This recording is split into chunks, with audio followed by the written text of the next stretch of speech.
Can the Nashville Predators stay hot, whether you want them to or not? Today against the Ottawa Senators, we'll break down the game. Plus, it's Monday, which means it's time for Plus Minus. We'll break down the highs and lows of Preds hockey the past week. That's coming up today on the Locked On Predators podcast.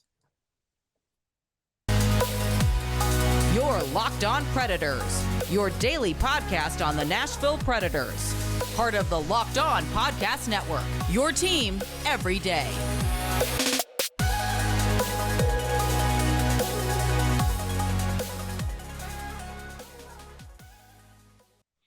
Thank you for making Locked On Predators your first listen of the day every single day. We are your free Nashville Predators daily podcast that's available to you wherever you get your podcast and, of course, on YouTube. I'm Nick Morgan. I'm a writer and editor at ontheforecheck.com, and I have a partner in crime. You do. I am Ann Kimmel. I'm a writer and editor at InsideThePreds.com. All right. Before we start the show today, a quick shout out to the voice of the Preds, Pete Weber. Yes. For those of you that didn't see the article from him and Zach Gilchrist on NashvillePredators.com over the weekend, Pete, who has been the voice of the Predators since the inaugural season, a guy we all know and love, having brain surgery today at Vanderbilt Hospital. Really are hoping, praying for you, Pete. Hope you get better, and we hope to see him back on the Preds broadcasting circuit soon. Yes. So, from all of us on Locked On Preds, Pete, if you're listening, we're with you, and we hope to see you back soon, buddy. Yes, love Pete Weber. It's just not Nashville Predators without Pete Weber. You look back at what he and Terry Crisp did, how they took this city from Nashville to a city that is Nashville Predators, just obsessed. Amazing. So yes, get well, Pete. We love you. Yeah, probably the most synonymous voice. Any of the Predators' biggest moments in history, yes, have Pete Weber's voice narrating him in the background, and that's the way it should be. Yeah.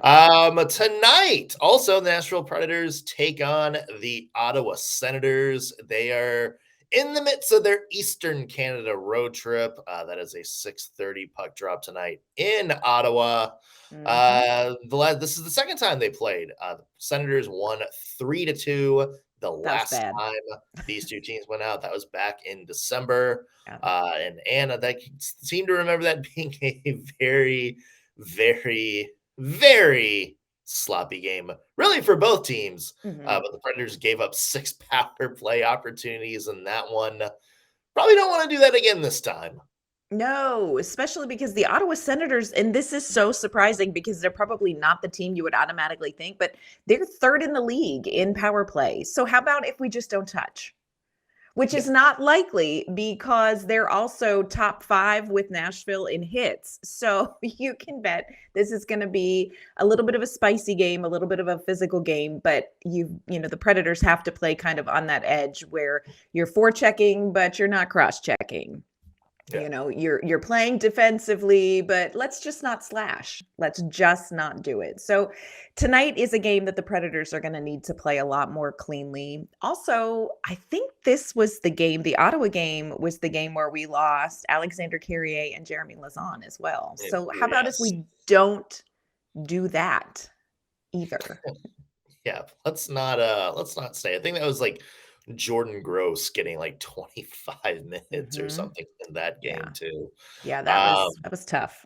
Yeah, Ottawa's a weird team. Like you mentioned, 4th best power play in the NHL. They also have the 6th best penalty kill in the entire NHL. So they have some offensive weapons, and yet they're still kind of mired in no man's land. 18-18-3. They're technically not out of the playoff conversation, but they're one of those like fringe bubble teams kind of in the same spot as the Nashville Predators. And it's weird because you look at some of their big players, guys like Tim Stützle, who, by the way, has 7 goals in his last 5 games. So that's a guy we're going to need to watch out for. Sure. You look at Brady Tkachuk, their captain. You look at Claude Giroux, one of their big signings. You look at Alex DeBrincat, who they brought over, a young guy like Drake Batherson having a breakthrough year, and you're like, wow, these guys are actually having a really, really good season, like a good, playoff caliber worthy season. What's the Right. problem with the Senators? And then you go through like the rest of their lineup, like everybody beyond the top 2 forward lines or the top defensive pair and Thomas Chabot, and go, oh, it's Oh, because there it they're is. all trash. Yes. Yeah, It is there it is. Yeah, for as there's much discourse as there is about the Predators and some of their like fourth line roster guys, there's probably not anybody in the Predators bottom 6 that I would not take over anybody in the Mhm. Sens bottom 6 right Yeah. now. And the Senators for me were one of the most interesting teams in the offseason just because they had kind of this core of these young guys. And then they brought in like Alex DeBrincat, like you said, they brought in Claude Giroux, they brought in Cam Talbot, interesting move. Yeah, And which so hasn't really worked, to be fair. Which it's is been a maybe thing. maybe part of the reason they're not where. Yeah. Yeah. So they were such an interesting roster on paper, after their offseason moves and kind of with their young people. And it felt like, okay, this is going to be a really good look at kind of what a rebuild-ish experience looks like. And like you said, it's just been really up and down. There are some games where the top 6 looks incredible. They lost over the weekend to the Seattle Kraken 8-4. Not ideal, but Tim Stützle had a hat trick and looked incredible. I mean, what a talented young player. So you have these highs and lows. They beat the Buffalo Sabres, who are one of the hotter teams in the league right now. They've beat the Washington Capitals. So it's almost like you don't know. It's the box of chocolates. Like you just don't know for sure what you're going to get from the Ottawa Senators. It will be very interesting to see how Nashville goes into this game because they've got to be playing with a lot of confidence after, beating Washington, after beating Carolina in just 2 games that I don't think anybody had a ton of confidence in the Predators going into necessarily because the Predators have had their own up and down season. So tonight's going to be really interesting for the Nashville Predators. You've won games you weren't supposed to win. Are you going to win this game that on paper it makes sense that you could win? Yeah, and it's weird because you look back at this past week and the Predators getting hot, and there's, maybe we take the Carolina Hurricanes win out of the equation because it was a 67 shot on goal Whatever. one. But I mean, Washington, they played pretty well. And then you look back at the bad teams kind of in that run, which was Anaheim and Montreal. And the Preds wiped the floor with both of them. And that's kind of what you need to do against some of these bad teams. You need to put the foot on the neck and kind of push forward. And that's, I'm sure, going to be a topic of conversation when we talk about the Canadiens game later this week. The thing is that Ottawa, is a good team. Yeah. They do have a lot of really good players, and in particular, a pretty good offense if you're just looking at it from like the top 2 lines. So, Yes. for me, this is a game and that's going to be settled by depth. We Mhm. talked about the Senators having abysmal depth. The Bless. Nashville Predators depth, that was kind of what carried them the last couple of seasons. Can they find some of that magic in this one? And look, we've talked about Tanner Jeannot, who's done everything right, it seems, except find the back of the net. Really good, like offensive push. It just looked like he was, on the cusp of scoring multiple times over the last couple of games. Yakov Trenin is finally getting hot. Colton Sissons has had a few good Yes. games. You have guys like Tommy Novak and Cody Glass and Juuso Parssinen, the younger guys who are starting to heat up scoring wise. So, let's say Philip Forsberg, Matt Duchene, guys like that do what they need to do. I'm looking at the rest of the guys in the lineup and the guys that are beyond the top 2 to come in and, kind of beat the Ottawa depth 5-on-5. Yes, I agree. And Tanner Jeannot, funny you mentioned that. He, for me, is kind of one of those players of the game. Let's get Tanner Jeannot a goal tonight. And I agree with you. Bless him. He is doing so many other things right on the ice, and he is so close. I always hate that hockey term snake bit because I'm like, I would like to be able to use that term for all of the things that I don't do really in my own life. Like the dishes aren't done. Hey, I'm snake bit. Yeah. Laundry's not cut up snake bit. But I think it's, you can see him doing everything to get that goal and to get that scoring going. So I would love tonight to be a Tanner Jeannot night. But yes, this game is going to be won, I think, by containing Ottawa's top six and letting Nashville's bottom six find the back of the net. That's going to be a key. Yeah, got to do it. 5-on-5, I think. 5-on-5. Ottawa's really good special teams units. Obviously the standard, if the Preds get their power play chance, they got to take off with it. But I think this is going to be a game that's decided at even strength, not with any of the man advantages. And I think the Preds need to do that. We will recap the game tomorrow on the Locked On Predators podcast. Again, 6:30 puck drop tonight. We'll be back with everything you need to know about that game. And more from this episode coming up still. We got Plus Minus, where we go through the highs and lows of Preds hockey over the past week. That is coming up in just 1 second. But first, want to take a break and mention today's sponsor is Athletic Greens. They have a product that I use literally every single morning. It's called AG1. You may be asking, what is this stuff? With one delicious scoop of AG1, you're absorbing 75 high-quality vitamins, minerals, whole food source superfoods, probiotics, and adaptogens to help you start your day right. They have a special blend of ingredients that supports your gut health, nervous system, immune system, energy, recovery, focus, aging. Name a positive thing, and AG1 probably supports it. I am not only a paid spokesperson for this, I am also a loyal customer. They sent me a supply of AG1 back last year, and I was skeptical at first, started taking it. I was no longer a skeptic. I could not only, first off, it tastes good. Let's get that out of the way. But also, I had more energy throughout the day. I wasn't crashing. I didn't need that weird afternoon nap that's a lot of us that work from home need sometimes. I felt good throughout the day. It's lifestyle friendly, whether you eat keto, paleo, vegan, dairy-free, or gluten-free. It fits into your routine. It has less than 1 gram of sugar and no GMOs or nasty chemicals or artificial anything, but still tastes good. It supports better sleep quality and recovery. It supports mental clarity and alertness. It's the one thing with the best things. AG1 uses the best of the best products based on the latest science with constant product generation and third-party testing.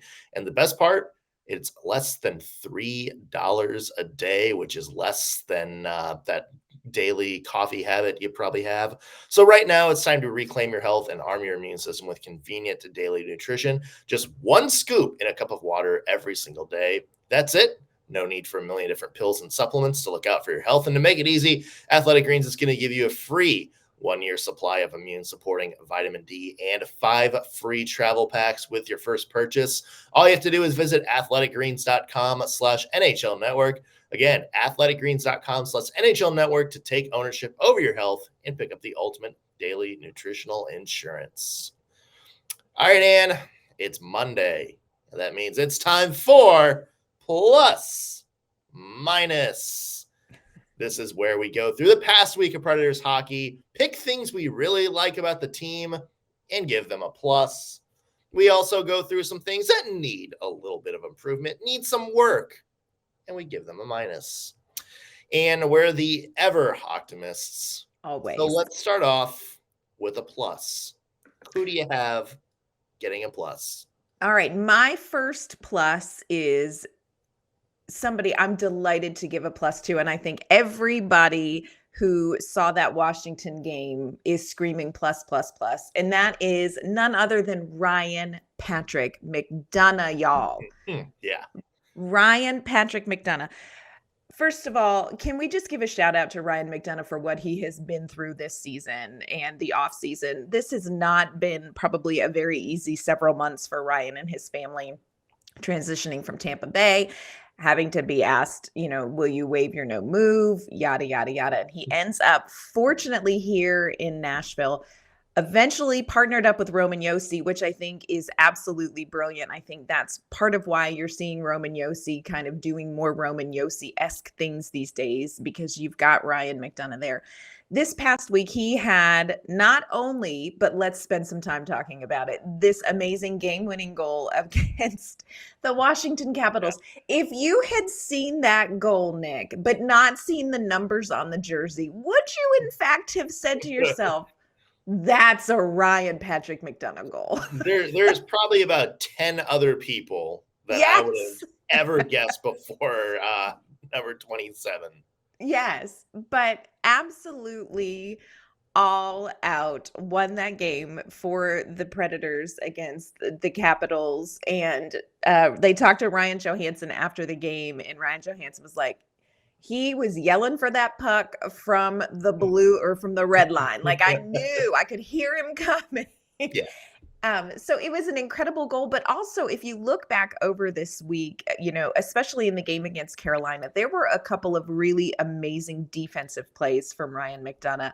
And I think it's very easy to overlook just the value of a really smart veteran player. It's easy to get your eye caught by these young, amazing players, and in a lot of cases, rightly so. But can we just give a shout out, a fat first plus of the Monday morning, to Ryan Patrick McDonagh for just being amazing this past week? Yeah, if the Preds were looking to be a competitor and not in the middle of the rebuild, Ryan McDonagh would be that perfect piece, because he's that veteran on that top line that does a lot of different things well.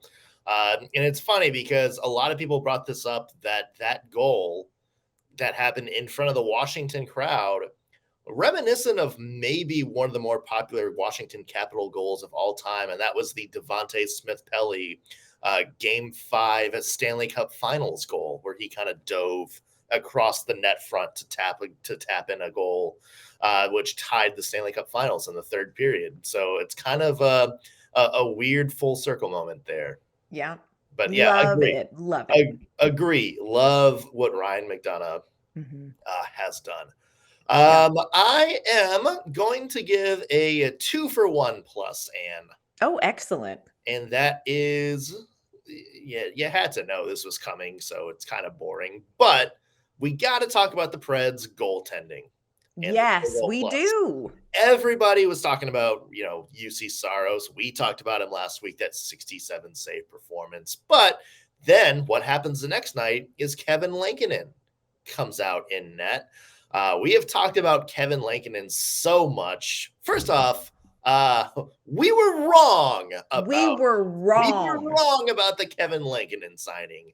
We sit here in our wrongness and acknowledge how wrong we were, Kevin Lankinen. Yeah, we flash back to 6 months ago when we thought this was the dumbest move that David Poiles made it, and it's maybe wound up being the best move. Yeah, that's our bad. Yeah, our bad. Our bad, Kevin. Not only that, but he did it against Alexander Ovechkin too. Yes. And you could tell like he was hunting for a goal. Of course, he's trying to find his scoring touch to pass Wayne Gretzky for the most goals all time. He's got some things going. And you could see the Capitals were trying to set him up all night. Ovechkin had some big shots on goal. And it just seemed like Lankinen was kind of aware of it the whole time. And really, like, a lot of Ovi's chances, they looked dangerous. It didn't really look dangerous like in front of the net, because Lankinen had, the foresight to kind of keep it together the whole time. So big goaltending performance to him. Only 2 goals allowed versus the Washington Capitals, who are a very good offensive team. Yes. And you look at that and say, okay, I like this goaltending duo for the Nashville Predators. They are definitely doing enough to steal some games right now. Yes. And again, would not have necessarily thought goaltending would have gone this way in the offseason. We didn't necessarily see this coming with Kevin Lankinen, but he has been absolutely reliable when he's been in net, and he has faced a lot of really hard teams. I think last season the Predators kept Saros in a lot of those games that maybe Lankinen is getting, but what they've done great. And what's really nice though, and this kind of goes into some more pluses, is it's nice that we have really great goaltending from both Juuse Saros as a starter, but you can put Kevin Lankinen in against the Washington Capitals and feel like you have as much a chance to win that game, which is nice. But it's nice that there are other things going well for Nashville, that it's not just always going to be up to Saros and Lankinen to win games.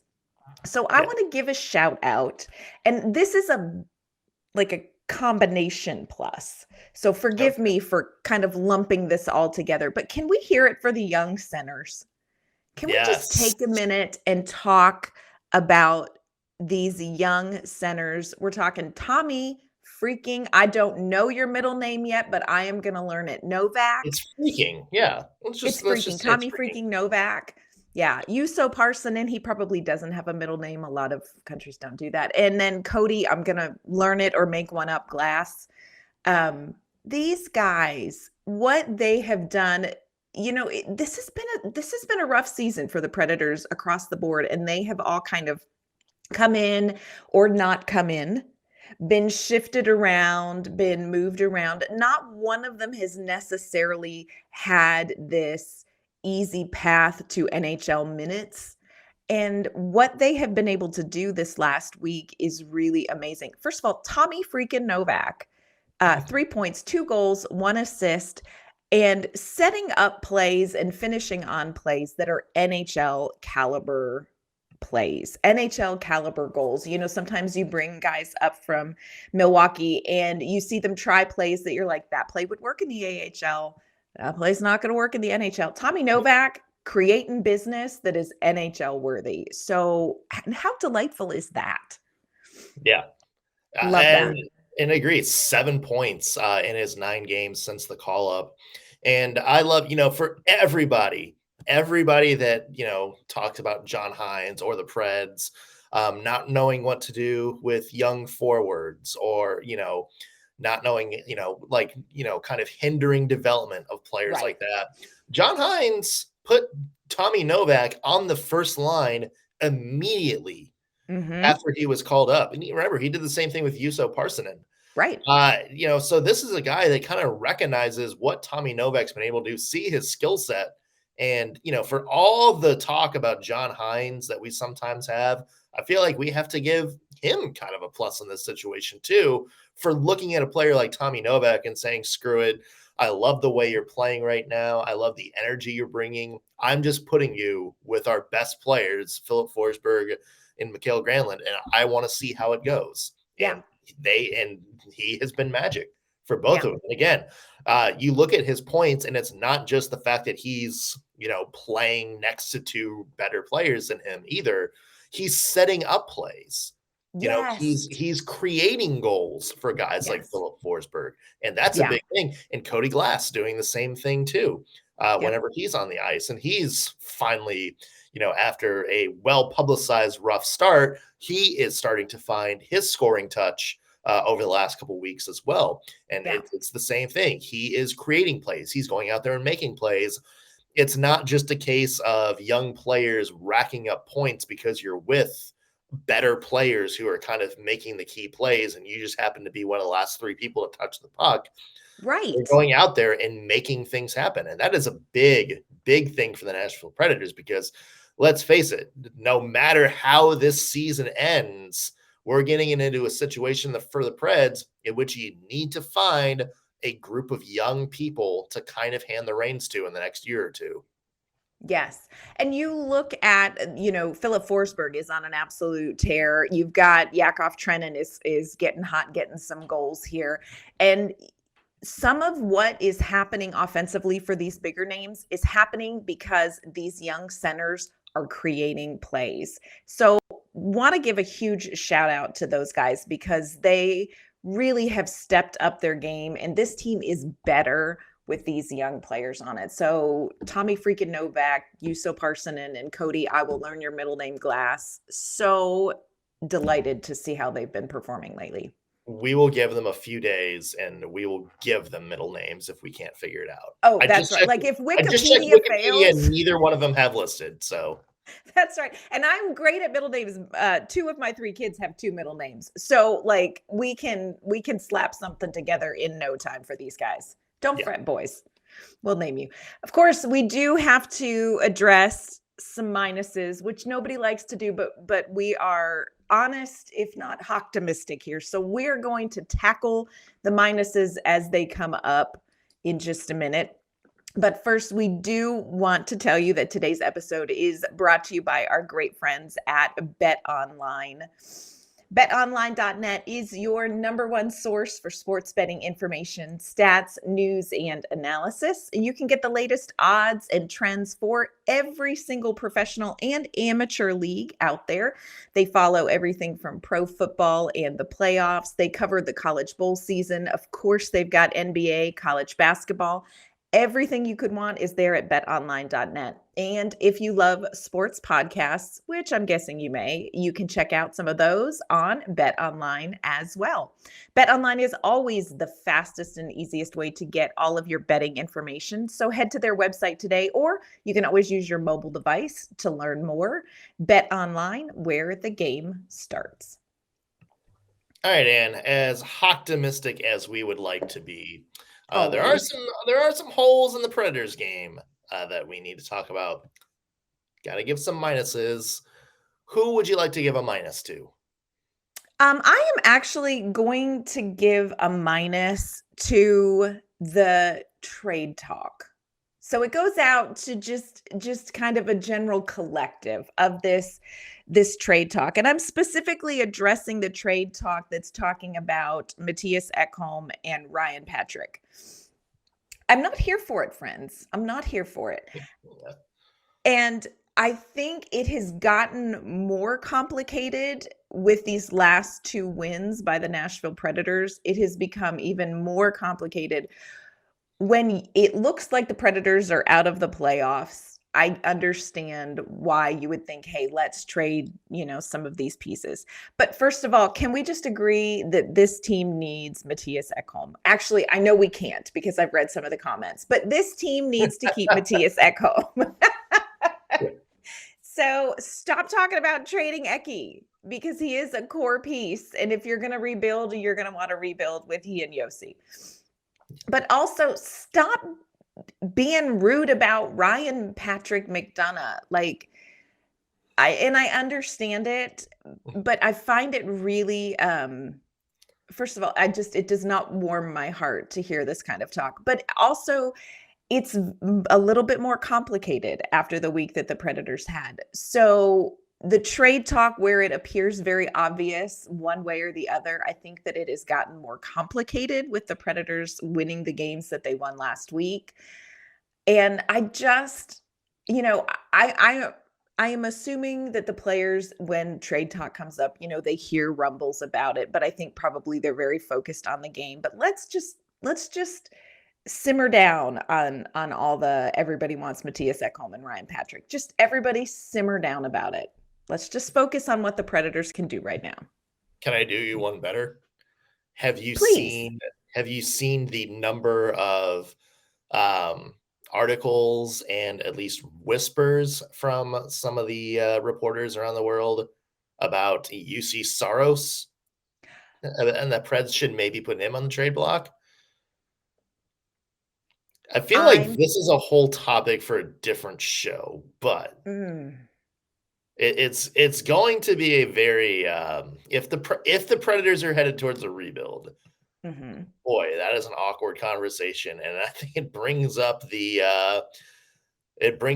very, very big debate of rebuilding versus tanking.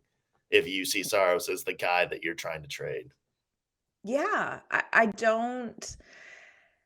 I get that it makes interesting speculation. I get that you want to discuss the pieces that are going to get you the biggest return, but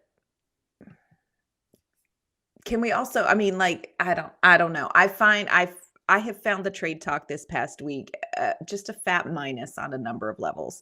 And again, like I said, with the way the Preds have performed, I think the conversation shifts a little bit. So I don't know. It's just a minus for me. Y'all just back off. Get your own. Yeah, for sure. And I'm going to give a minus. And again, this is no surprise after one particular game last week. It's got to be the Preds team defense. We are still seeing games. I will say a little bit better against Washington, but Yes. we're still seeing a lot of these games. Not only the Predators getting outshot, like we did in that Carolina game, although that was kind of an outlier for the season, but One would we're hope. seeing stretches in which there's just this big kind of wide open space for the other team to make plays.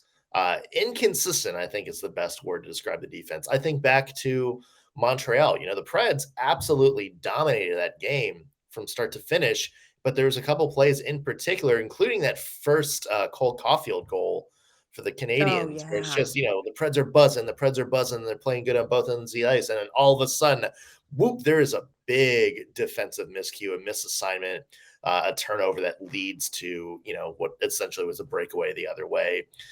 We see a lot of moments like that. And we saw, just to say it's not just the blue liners. We saw in that Washington Capitals game, the first goal that Capitals scored, I can't remember if it was the first or second, it was the Nicolas Aube-Kubel one where he kind of deked through three people. Oh gosh, score the goal.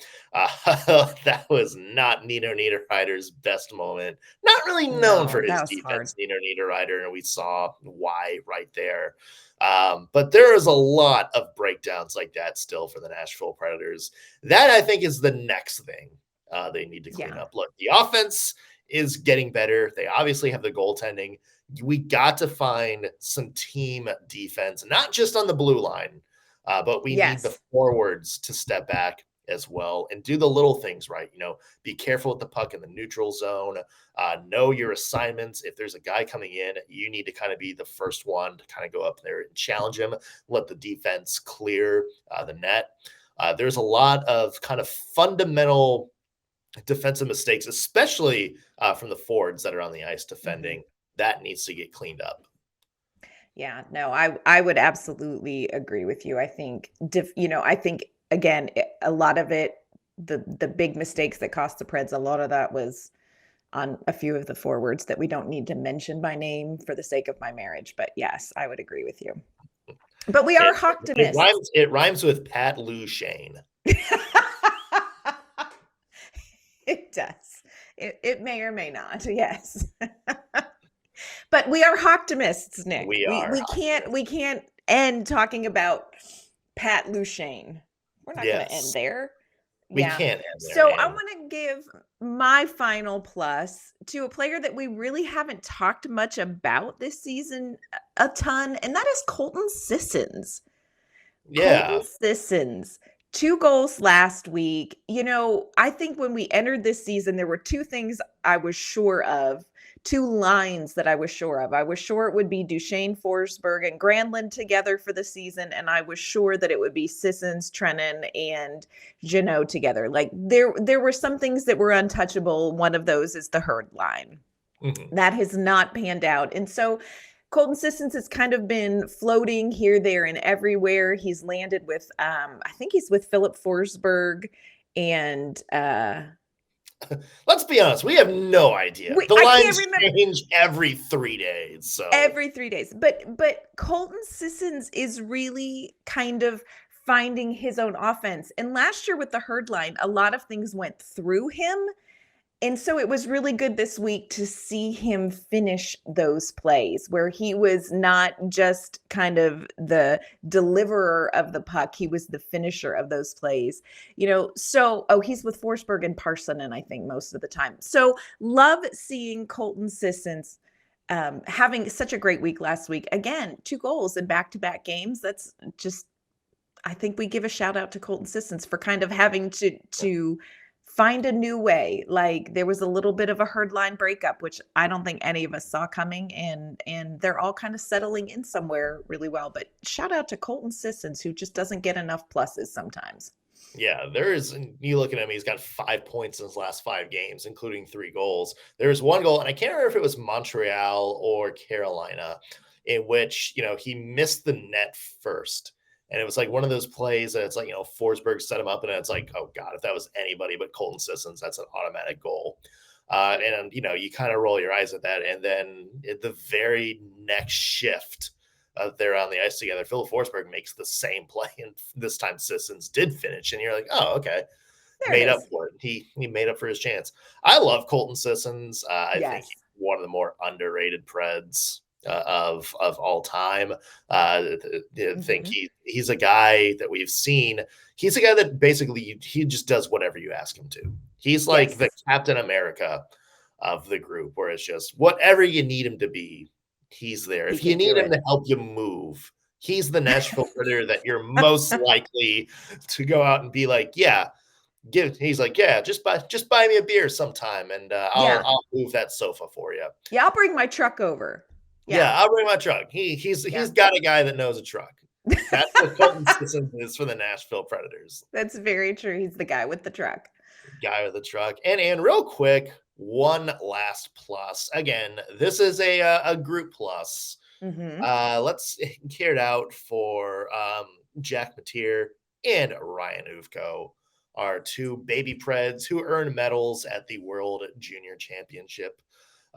Over the last week, we had Ryan McDonagh, the American, got bronze in the bronze medal game against Sweden. Jack Mattias, gold medal for Canada as they beat Czechia in the championship game of the World Juniors. So, yeah, a good shout out to them. It is good to always see the baby Preds doing very well in some of these junior tournaments. And of course, I'm sure we'll have Eric Dene back at some point to talk about each of them. Yes. So exciting. I love getting to see these guys. You know, we get to see them when they're here in Nashville for development camps and that kind of thing, but it's really great to see them compete like that and to see them do so well. Way to go, Ryan and Jack. So freaking proud of our little Preds. Love those guys. Love those guys. Love those guys too. Hopefully we will love talking about the Predators tomorrow morning because the Predators play the Ottawa Senators tonight. Again, 6:30 puck drop. Tomorrow's episode, we'll have your full recap, our one word to describe the game, and a couple of players that stood out. So tune in tomorrow. Until then, Anne, why don't you tell people where they can find your work? You can find my work online at InsideThePreds.com, and you can find me on Twitter at ANK_Mama on Ice. You can find me at ontheforecheck.com. Follow me on Twitter at _NSMorgan. And while you're on Twitter, be sure to follow the podcast as well, LO_Predators. Tweet us if you ever have thoughts on a topic or want to hear us discuss something on one of our shows. However you're listening to this, whether you're listening on your favorite podcasting platform or watching us on YouTube, be sure to hit that subscribe button so you'll always know when we have fresh content out for you. That's going to do it for today's Locked On Predators podcast. Thank you for making us your first listen of the day. We will be back tomorrow with an all-new episode. We'll see you then.